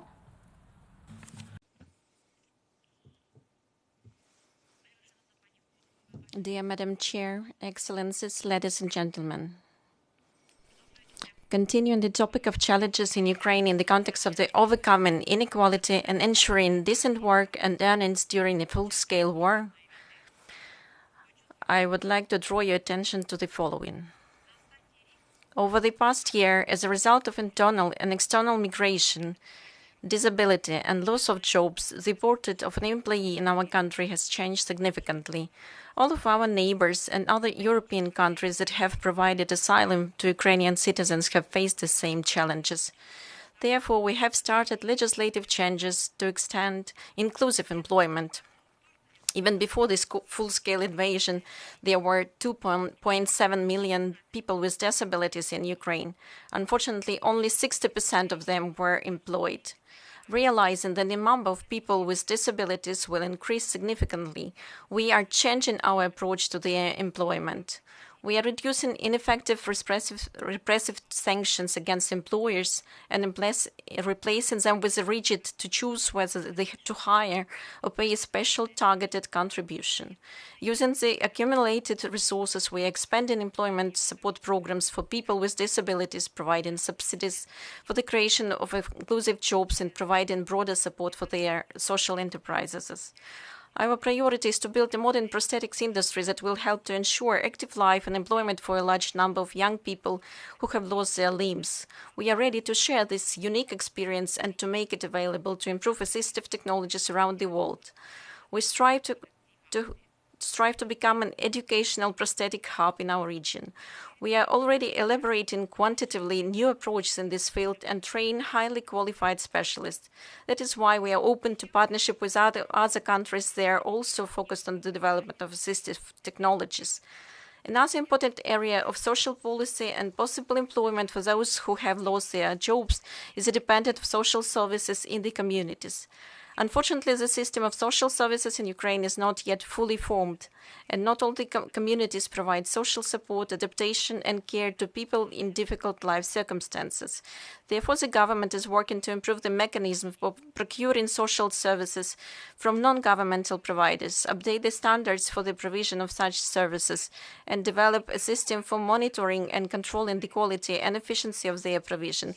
Therefore, I would be grateful to my colleagues whose countries have already established such systems for sharing the best practices and recommendations in this field. We attach great importance to the digitalization of social services. We are also strengthening the protection of sensitive information about the citizens whom we provide assistance to, especially veterans and their families. We are currently working on updating digital child protection systems and database for people with disabilities. All of these measures will help our state gain the necessary flexibility and resilience so that we can effectively rebuild our country after the war is over. We need to create a level of social services that is compliant with the EU standards of social support that we are striving for membership in. We synchronize all humanitarian aid we receive as a crisis aid with our strategic development plans to build a comprehensive social support system and ensure that all aid is used as effectively as possible, not only today but also in the future. Therefore, we ask donors to coordinate with the government their assistance to take into account our strategic plans. To do so, we use digital services to help donors. In particular, we have created the Yedopomoga platform, which allows international donors and non-concerned people to choose people in need by vulnerability or region of residence to whom they are ready to provide financial assistance. We use state register to fully verify the necessary data and transmit it along with the person's bank account and phone number for payment. Already 34 countries have started using the Yedopomoga service to support our citizens. This tool also received a number of international awards, including the highest award in the category Technological Innovation of the Year, and the Go Global Awards from the International Trade Council in Tallinn last October. In addition, the Ministry of Social Policy has a humanitarian account at the National Bank, which is accounted for separately as is used to purchase prosthetics for war victims, provide housing for foster families who have lost their homes, and provide social services to children and families in difficult life circumstances due to the war. All funds are distributed, use specialized professional procurers, and are subject to constant monitoring and audit. So I invite you to get involved through this mechanism to provide social assistance to Ukrainian citizens. Distinguished representatives, once again, on behalf of the government of Ukraine, I would like to sincerely thank the international community for supporting Ukraine. Thank you so much. Representative of Ukraine, I now give the floor to His Excellency Julio Di Martini, Minister of Development and Social Inclusion of Peru. Please, the floor is yours.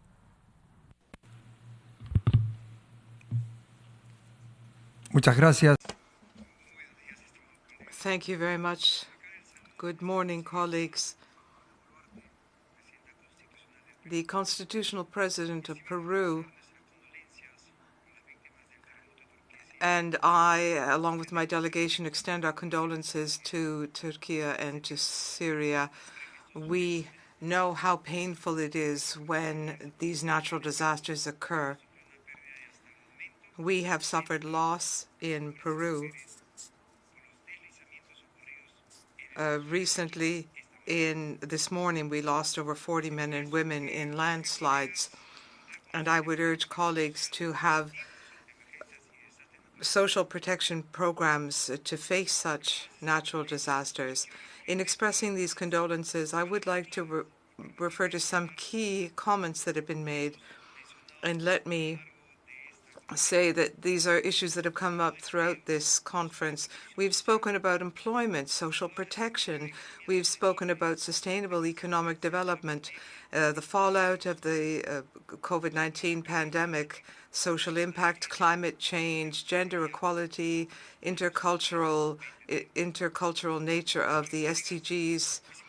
However, it's also important to point out that when we speak about full employment as a key for social development, we need to bear in mind how important the relationship is between our governments and the relationship between private investment and employers who provide employment opportunities. We need to work to make sure that there are equal opportunities provided.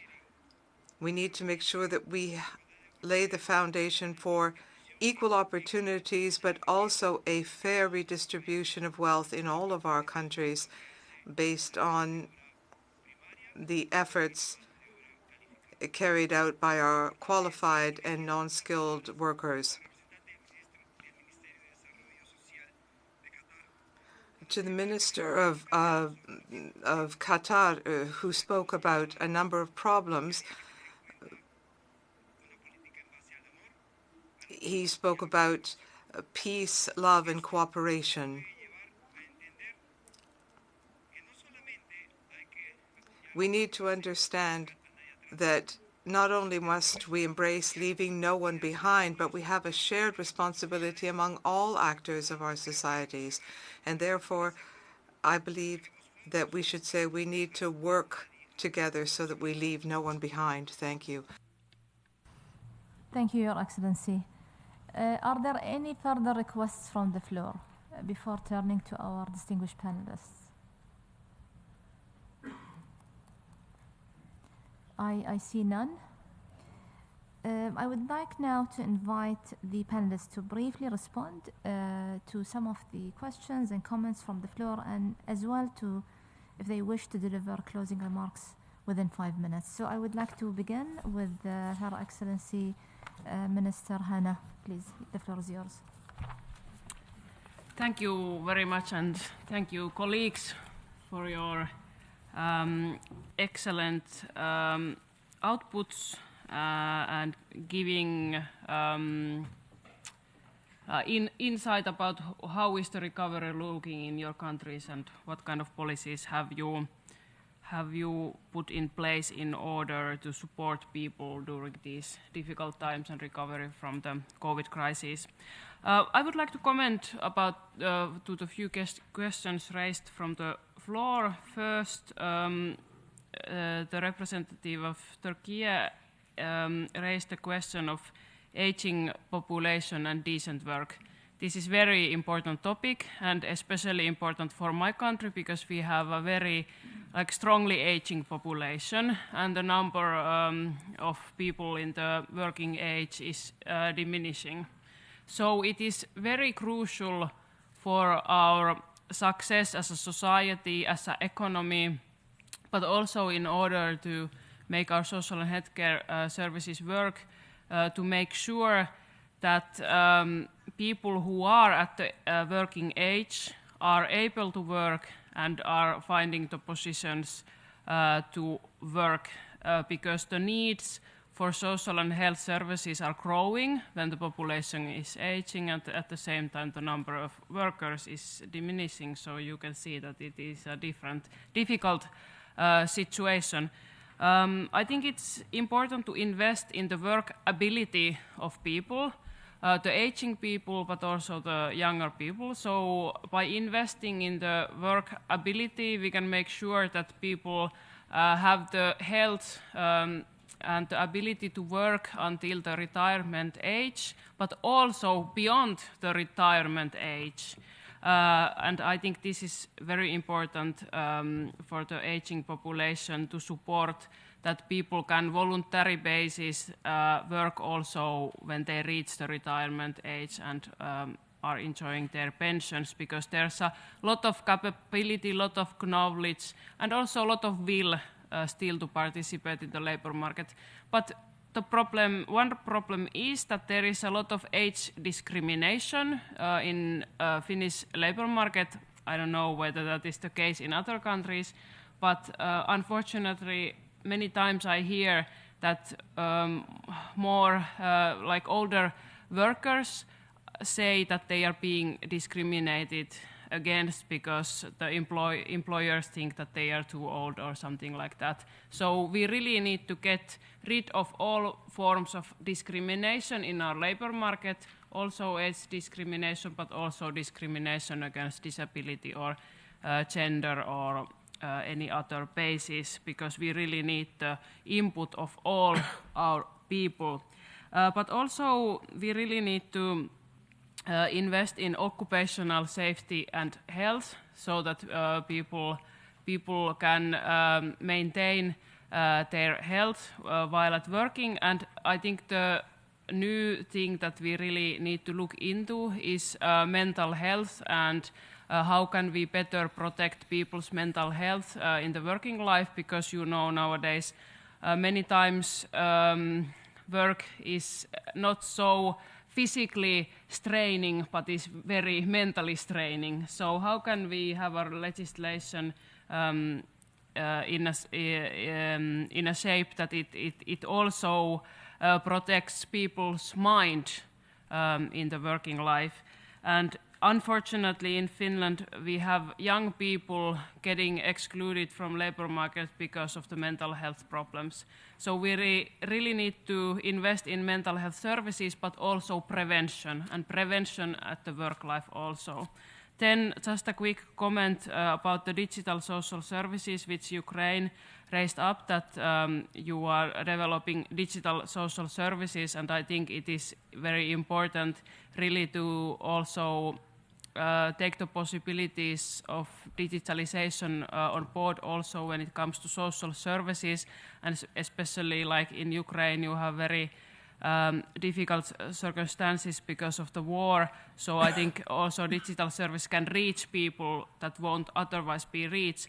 But I want to raise a question of digital exclusion, because there's a lot of people in our society that are unable to use digital devices, maybe because old age, or they don't have the devices, or they have problems with reading, or etc. So it's really important to make sure that the services are also there in the traditional ways, not only in digital ways, because that creates a threat that we will exclude people if the services are there only in digital manner. And of course we have to also try to get people on board in digitalization, and also like older people or people in other ways in position that is more difficult to them. So we need to also train people and make sure that they have the devices and access to the world of digital services. Thank you.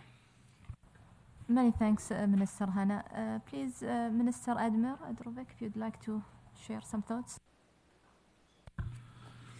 Thank you, Madam Chair. Once again, I would like to highlight the importance of today's forum and the organization of the 61 sessions of the Commissions for Social Development in the moment when our societies are and the whole world is facing facing so many social, economic, and security challenges. At this forum, we had a chance to hear so many quality solutions for overcoming COVID-19 consequences, concrete actions to accelerate the recovery of our society, and sharing the best practice will have positive influence in creating future policies. It's our duty to have an inclusive society and make sure that no one is left behind. Consequences of COVID-19 is unfortunately not our only concern. In Europe, we are facing with Russian aggression on Ukraine, but world is in a very long period of time in a migration crisis to the wars on the various world spots. In these 2 days, world is facing with earthquake tragedy in Turkey and Syria, and my thoughts with people in these 2 countries. That's why we have to develop social policy and that are inclusive and prompt, policy that will respond to unpredictable and that will affect all vulnerable and marginalized groups. It's our professional and human duty. Thank you very much. Thank you so much, Minister Ajmer. Your Excellency, Minister Mariam, if you'd like to share some thoughts. Thank you so much. بالنسبة للاستفسار الذي ورد من تركيا عن توفير فرص العمل Regarding the question from Turkey, the question from Turkey regarding work for older persons. Qatar has a lot of positive experience on this front. We adopted a program that allows older persons to volunteer and to work in the third sector. We were able to provide work to many retirees who expressed the desire to work in the third sector, for instance, in orphanages with children, in various reception centers. We also set up clubs in public parks and gardens where these retirees can meet up and transmit their experiences, their know-how to younger people. So it's a knowledge transfer program, if you will. I could delve into the details, but perhaps I'll do that a little bit later. Next, there was a question from Peru regarding social justice for all and fitting jobs for all. We believe that Qatar is able to offer work opportunities to many. We did this, for instance, during the World Cup. We introduced sanctions on those companies which did not pay workers their salaries.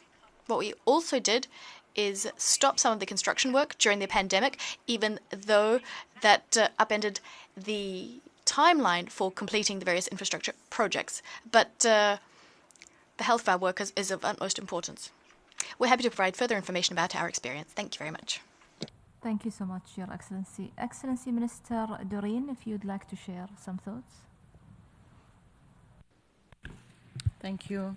I want to share the experience of Zambia, that in Zambia we're using a lot of older persons who want to go back to work on commissions, on Public Service Commission, Workers' Commission, because we regard them to have a lot of experience which they share with us in government. And also we have enhanced the pensions scheme, because most of these people, most of older persons, why they want to go back to work is because maybe their finances have dwindled or there's nobody to look after them. So we have enhanced the mechanisms and the paying out of pension schemes. And also we are looking at how well maybe they can be placed in the domestication of the laws that we have, since they have a lot of experience and knowledge in a lot of things. I submit. Thank you so much, Excellency. Minister Christian, if you'd like to share some thoughts. Thank you, Madam Chair. Creo que I believe that we've had some very interesting thinking going on here at the podium. If we want to have full, productive, and decent employment, the first thing we need to do is to bear in mind the asymmetries that exist globally, nationally, and locally. There's asymmetry in development, but there's also asymmetry in terms of resources. So I would say that what happens because of these asymmetries is that we have different challenges, and as the other distinguished minister said, we continue to use the same tools and the same approaches so as not to leave anyone behind. If we need to change the paradigm, really that's what we need to do. If we're speaking about ecological rebuilding or building an inclusive green economy, a decarbonized economy, then the key element, or perhaps what could become the driving force behind full, decent, and productive employment would be education. If there's no education, and when I say education, I don't necessarily mean classical education, not just learning how to read and write and to add and subtract, but really education, as we've said here, which is focused on training for work. So we need to marry education and contacts with the working world. There has to be a genuine synergy. Training means not just education, but linkages with the enterprises so that we can get into the job market. I can't fail to mention time and time again, in particular at this point, Chairman, that we need to change the paradigm. That's a reality. Women need to have the same wages as men for the same work. It's incredible, but we continue to face that problem in my country. We have a gender policy which is aimed at how determining how we can give women the same salary for the same work. This is an enormous challenge in the labor market and in our economies. So this social contract that we're speaking about here, this dialogue that we need to have to generate employment, because we're speaking about small, micro, and medium-sized enterprises. They are the ones that create jobs. We're not going to achieve that goal if globally there is no financing for development. And when I say financing for development, I don't mean traditional cooperation. I mean so that we can face the many crises that we're addressing now: climate change, the loss of biodiversity, and the issue of health.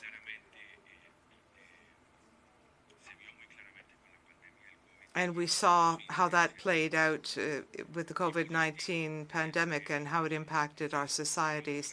So this new paradigm can't be delinked from these global crises that we are facing. We need to address climate change, loss of biodiversity, and perhaps financing for development. I also agree with the distinguished Minister of Peru that when we say leaving no one behind, there's a verb missing from that sentence, and that verb would be, let's work together so that we leave no one behind. I think that's a good incentive for the years to come leading up to 2030. Thank you. Thank you very much, Your Excellency. Excellency Anar Karimov, if you'd like to. Thank you very much. Actually, I would like to conclude with recommendations that since Azerbaijan is a relatively small country of 10 million, is the size of Austria and double size of Switzerland, just to give a general context. So as we see with the social reforms, particularly in Azerbaijan, we see that one of the most important factors we have to consider is not to deviate from the focus of the reforms, sustainability, and as His Excellency Mr. Guilherme Fernandes mentioned, is not delve into too much asymmetries of these reforms. It's very important. So we try to mobilize and actually our efforts with other stakeholders within this process, within the SDG Voluntary National Review Report. So this gives us as a framework for all stakeholders to keep the focus on SDGs and to bring the national efforts for socio-economic development with SDG priorities. That helped us a lot because we managed for the last 5 years to increase the share of social expenses up to 43% of annual budget of the country. And currently we're managing second biggest budget in the country after Minister of Defense. So it gives us a lot of responsibility, but still we have a lot of challenges within the country. But advantage of it is that we manage to, in such countries, to use a lot of digitalization, which gives us data. And when we bring the digital solution, of course, we have a lot of critics that you need awareness, access to resources. So many people doesn't have this access, and that's why the digitalization doesn't provide its expected outcomes. But as we see, the more data we get, we can switch to the proactive social services delivery, while the beneficiary doesn't even need to apply for these services. So in this regards, we can save more our costs, our resources on public awareness, on the access.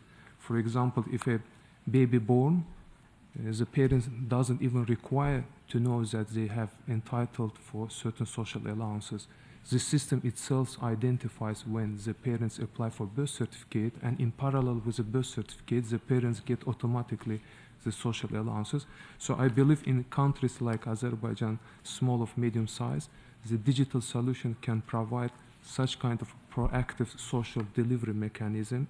So while serving approximately 30% of population on monthly basis, I think such innovation can bring us a lot for better delivery of social services. And in parallel, we can gain on avoiding unnecessary bureaucracies, corruptions, red tapes. So that brings a lot on the matters that was mentioned in statements of His Excellency from Peru, from Turkey, from Ukraine, that digital solutions, they give us comprehensiveness and inclusivity of social services. Thank you very much. Thank you, Excellency. Your Excellency Carmela, if you'd like to. Thank you, Chair. Just in response in particular to the care economy, what we see as very important is to develop a comprehensive social protection program, ensuring that there's a social protection floor, in particular ensuring that there's essential health care and basic income to be able to reach the poorer and the more vulnerable segments of society. But also at the same time, the importance of skills training, retooling, and reskilling the workforce, in particular women, so that in the end they're given better opportunities for employment and they're placed well in the labor market. Looking into competencies on childcare and the elderly. In terms of digitalization, it's not only looking into the database or improving the database of enterprises, but also it's important to look into the developments that came up with COVID and the digital transformation, particularly with hybrid work. And with hybrid work, it involves really an agreement between employers and workers to ensure that both of them are given the advantages of hybrid work and ensuring that the workers' rights and welfare are properly protected. I share the sentiments of His Excellency from Peru in terms of the shared responsibility in looking into the various measures in implementing recovery from the COVID-19 and the pandemic, and in particular also the implementation of the 2030 Agenda for Social Development. And it is quite important that in the shared responsibility that all actors are able to perform and play the roles efficiently and effectively. Thank you very much. Thank you very much, Your Excellency. I don't see any further requests from the floor, so we have actually reached the end of a very interesting high-level ministerial forum on the priority theme, and I very much want to thank our distinguished panelists and delegations for your participation and contribution. Before adjourning this meeting, I would like to remind you that this afternoon at 3 p.m., the Commission will resume its general discussion on Agenda Item 3A and B. I also take this opportunity to remind delegations that the deadline to inscribe in the list of speakers for the general discussion on the e-delegate is this afternoon at 6 p.m. The meeting is adjourned. Thank you.